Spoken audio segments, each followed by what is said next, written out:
নমস্কার বন্ধুরা, স্বাগত জানাই তোমাদের আমার ইউটিউব চ্যানেলে। তো এই মুহূর্তে যে বিশেষ খবরটি তোমাদের সাথে আলোচনা করব সেটা হচ্ছে আজকে সুপ্রিম কোর্টে জাস্টিস গাওয়াই স্যারের বেঞ্চে এনআইওএস ডিএলএড সংক্রান্ত দুটি মামলা ছিল। যে দুটি মামলার মধ্যে প্রথমটি হচ্ছে উত্তরাখণ্ডের ম্যাটার এবং দ্বিতীয়টি হচ্ছে ওয়েস্ট বেঙ্গলের ম্যাটার। এই দুটো এনআইওএস সংক্রান্ত ম্যাটার একই সঙ্গে হিয়ারিং হওয়ার কথা ছিল। তো প্রথমে উত্তরাখণ্ডের ম্যাটারটি হিয়ারিংয়ের জন্য ওঠে এবং সেখানে উত্তরাখণ্ডের ম্যাটারটিতে যেটা হয় যে বেশ কিছু ক্যান্ডিডেট চলতি নিয়োগে কাউন্সিলিং তাদের হয়ে গিয়েছে এবং সেখানে কাউন্সিলিং হয়ে যাওয়ার পর তারা আরটিআই করে জানতে পারে যে সেখানে এখনও 287টি মতো শূন্যপদ রয়েছে এবং সেই শূন্যপদগুলিতে নিয়োগ পাওয়ার জন্য সেই সমস্ত এনআইওএস ক্যান্ডিডেটরা তারা মামলা করে। যারা এই মামলাটি করেছিল তাদের মোট সংখ্যাটা হচ্ছে 239 জন। তো তাদের ছাড়পত্র দেওয়া হবে কিনা এই সংক্রান্ত বিষয়গুলো নিয়ে যখন উত্তরাখণ্ডের ম্যাটারটিতে হিয়ারিং চলছে সেই সময় বিচারপতিরা তাদেরকে বিবেচনা করার জন্য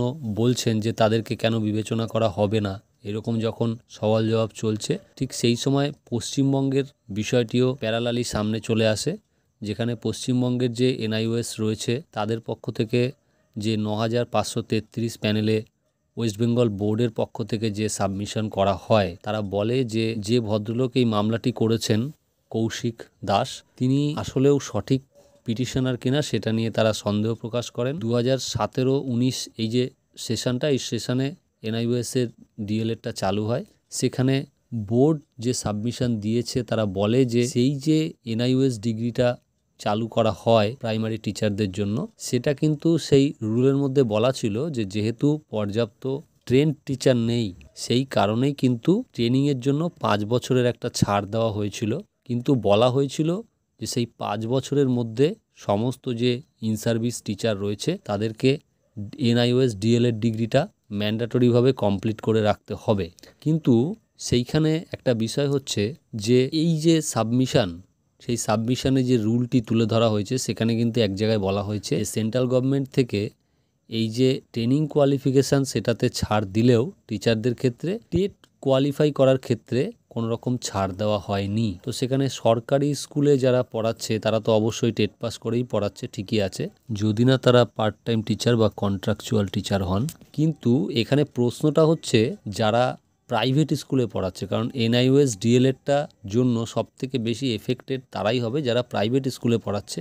সেক্ষেত্রে তারা কোনো টেট পাস করেছিল কিনা ওই সময় সেই বিষয়টা কিন্তু সামনে চলে আসছে, আর এই বিষয়টা নিয়েই বিষয়টা একটু জটিল পরিস্থিতির সৃষ্টি হয়। যদিও মূলত এখানে যেহেতু ট্রেনিংটা ফ্যাক্ট, সেখানে টেট পাসটা বা কোয়ালিফিকেশানটা প্রাইভেট স্কুলগুলো কিভাবে নির্ধারণ করবে বা প্রাইভেট স্কুলে পড়ানোর ক্ষেত্রে টেট পাসটা ম্যান্ডেটরি কিনা সেই বিষয়গুলো ভেবে দেখতে হবে। তো এক্ষেত্রে আদালত যেটা ডিসিশন নিল বা সিদ্ধান্ত নিল যে উত্তরাখণ্ড এবং ওয়েস্ট বেঙ্গল দুটো রাজ্যের ক্ষেত্রেই যারা এই এনআইওএস ডিএলএড ডিগ্রিটি করেছে তারা সেই সময় ইন সার্ভিস ছিল কিনা এটা ভালো করে ভেরিফাই করতে হবে এবং তাদের মধ্যে কতজন সেই সময় টেট পাস ছিল প্রাইভেট এবং সরকারি স্কুলের যারা পড়াচ্ছে তাদের মধ্যে এই পরিসংখ্যানটা কিন্তু সঠিকভাবে আদালতের কাছে জমা দিতে হবে। তো এটা দেখার পরেই আদালত সিদ্ধান্ত নিতে পারবে এই বিষয়ে পরিষ্কারভাবে যে এনআইওএসদের উত্তরাখণ্ডের ক্ষেত্রে চলতি নিয়োগে এবং ওয়েস্ট বেঙ্গলের ক্ষেত্রে যে 11,000 সামথিং প্যানেলের যে বাকি যে পদগুলো পড়ে রয়েছে সেখানে এনআইওএসদের নিয়োগ দেওয়া যাবে কিনা এ বিষয়ে এখনই ফাইনাল ডিসিশন কোর্ট কিছু জানায়নি।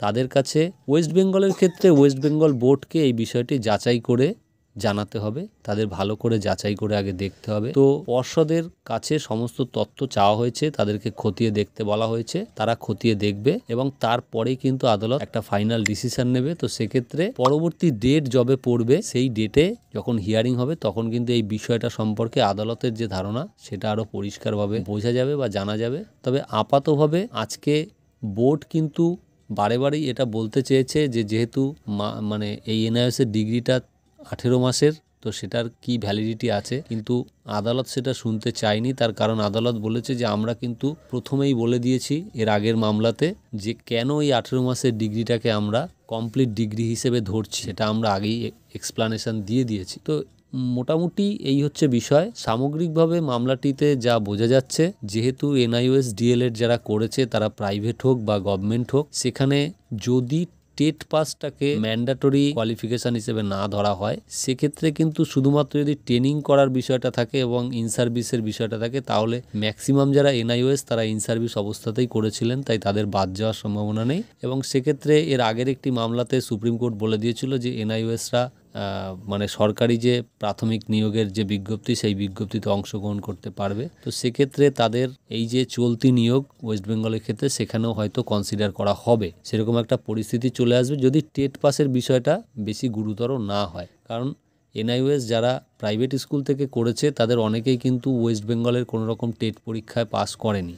তো সেটা তখন ফ্যাক্টর হবে যদি আদালত সেটাকে গুরুত্ব দিয়ে দেখে বা সেটাকে ম্যান্ডেটরি মনে। এছাড়া ইন সার্ভিস অবস্থায় কিন্তু সকলেই এনআইওএসটা করেছে ম্যাক্সিমাম। তো এই হচ্ছে বিষয়। ইন সার্ভিস না থাকলে কিন্তু তাদেরটা বাতিল হবে, এরকমটাই আদালতের আজকে অভিমত। 11,000 যে প্যানেল, সেখানে যে সমস্ত ডিএলএড ক্যান্ডিডেটরা 20-22 ডিএলএড যারা ক্যান্ডিডেট তারা যে অ্যাপ্লাই করেছিল তাদের বাদ দিয়ে দেওয়া হয়েছিল, কিন্তু তারা মামলা করেছে এবং সেই মামলার রায় এখনও না আসলেও তাদের কিন্তু একটা আশা রয়েছে এই মামলায় জেতা। আবার এনআইওএস ডিএলএডরাও তাই, এনআইওএস ডিএলএডরাও কিন্তু এই যে 11,000 সেই প্যানেলে অংশগ্রহণের জন্য তারা মামলা করেছে এবং সেই মামলার ফলাফলটা একটা এখনও অবধি পজিটিভ হিসেবেই আশা করা যায়, যেহেতু বোর্ড এখনও তা সব খতিয়ে তথ্য জানায়নি আদালতের কাছে। কি হবে সেটা আগামী দিনে। কিন্তু আশ্চর্যজনকভাবে যারা বিএড ক্যান্ডিডেটরা এই 11,000 প্যানেলে অংশগ্রহণ করে ইন্টারভিউর পরে ফাইনাল মেরিটের আগে বাদ চলে গেল বা আদালত থেকে বাদ দিল, তারা খুব আশ্চর্যজনকভাবে চুপচাপ হয়ে গিয়েছে। তাদের আর কোনো খবর পাওয়া যাচ্ছে না আদালতে তারা কি মামলা করেছে না করেছে কি বিষয়। কিন্তু এটা ঘটনা, তারা যদি সুপ্রিম কোর্টে মামলা করে সেক্ষেত্রে তাদের জেতার মতো কিন্তু গ্রাউন্ড রয়েছে। কারণ সুপ্রিম কোর্টেরই আরও বেশি সংখ্যক বিচারপতিদের বেঞ্চ এটা বলে দিয়েছে যে একবার নিয়োগ চালু হয়ে গেলে সেই রুলটা মাঝপথে চেঞ্জ করা যাবে না। তো সেই জায়গায় দাঁড়িয়ে তাদের জেতার চান্স প্রায় 100% বলা যায়। কিন্তু তবুও সেই সমস্ত বিএড ক্যান্ডিডেটরা কেন এটা নিয়ে মামলা লড়ছে না বা এটা নিয়ে নড়াচড়া করছে না সেটা বোঝা মুশকিল। তো যাই হোক বন্ধুরা, যেহেতু এই যারা বিএডরা বাদ গিয়েছে 11,000 প্যানেলে, তাদের জেতার একটা বিরাট বড় সম্ভাবনা রয়েছে, গ্রাউন্ড রয়েছে। তো সেই কারণে আমি একটি হোয়াটসঅ্যাপ গ্রুপ তৈরি করেছি যেখানে এই সমস্ত বিএড ক্যান্ডিডেটরা যারা মামলা করতে চায় তারা একত্রিত হয়ে অন্তত এই বিষয়ে আলোচনাটুকু করা যায় যে কিভাবে কি করা যেতে পারে। কারণ সকলেই কিন্তু মামলা করছে এবং সুপ্রিম কোর্ট কিন্তু যে ক্যান্ডিডেট রয়েছে তাদের বিষয়টা সহানুভূতির সাথে দেখছে। তো যেখানে চাকরির এত আকাল রয়েছে রাজ্যে এবং যেখানে মামলা লড়ে জেতার মতো গ্রাউন্ড রয়েছে এবং যারা যোগ্যতা থাকা সত্ত্বেও পর্ষদের বা এনসিটির গাফিলতির জন্য তারা আজকে বঞ্চিত হলো, তাদের কিন্তু আদালতে যাওয়া উচিত।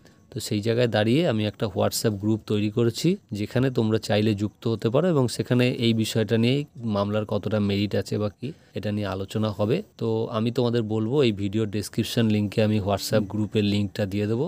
আশা করছি তোমরা যারা মানে এই 11,000 প্যানেলে অংশগ্রহণ করেছিলে বিএড ক্যান্ডিডেট বাদ গিয়েছো শেষ মুহূর্তে, তারা সেই গ্রুপে যুক্ত হবে।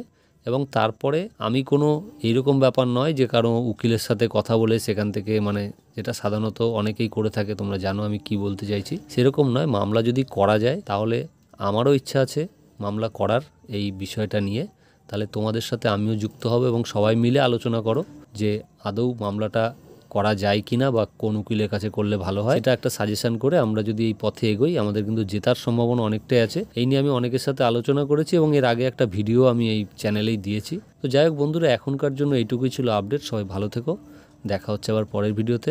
ধন্যবাদ।